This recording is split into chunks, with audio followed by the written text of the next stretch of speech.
നമ്മുടെ അംഗം പേരപ്പന്റെ വീട്ടിലാണ്. ഇന്ന് നമ്മൾ ഈ ഇരിക്കുന്ന സാധനത്തിനെ കുട്ടപ്പനാക്കാൻ പോവുകയാണ്, ഒരു ജാമിന്റെ രൂപത്തിൽ. ഇത് നിങ്ങൾക്ക് എന്താണെന്ന് മനസ്സിലായോ? നമ്മുടെ റോസാപ്പിൾ, നമ്മുടെ ഭാഷ പറഞ്ഞാൽ നമ്മുടെ ചാമ്പയ്ക്ക. ഓക്കെ, ബാ നമുക്ക് ഉണ്ടാക്കാം.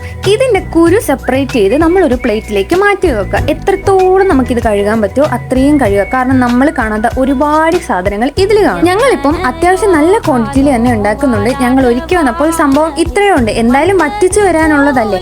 ഇനി ഇതൊരു മിക്സിയുടെ ജാറിലേക്ക് മാറ്റുക. നമ്മുടെ ആവശ്യത്തിനുള്ള പഞ്ചസാര അപ്പൊ തന്നെ ചേർത്ത് നല്ല രീതിക്ക് ഇതേപോലെ അരച്ചെടുക്കുക. ഇനി അരച്ചെടുക്കുമ്പോഴോ എല്ലാം അരഞ്ഞിട്ടുണ്ടോ എന്ന് നല്ല രീതിക്ക് ഉറപ്പുവരുത്തുക. Okay, fine. ഇനി ഇതൊരു പാത്രത്തിലേക്ക് മാറ്റിയിട്ട് നല്ല രീതിക്ക് തിളപ്പിച്ചെടുക്കുക. ഒരു സിമ്മിലിട്ടിട്ടൊക്കെ തിളപ്പിച്ചാൽ മതി, അല്ലെങ്കിൽ എന്നെ പോലെ ഈ ഭാവത്തിലൊക്കെ നിന്ന് ഇളക്കേണ്ടി വരും.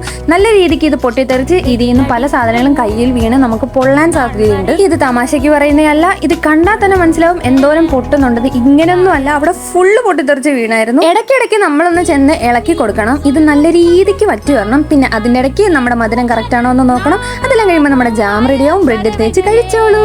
ബൈ.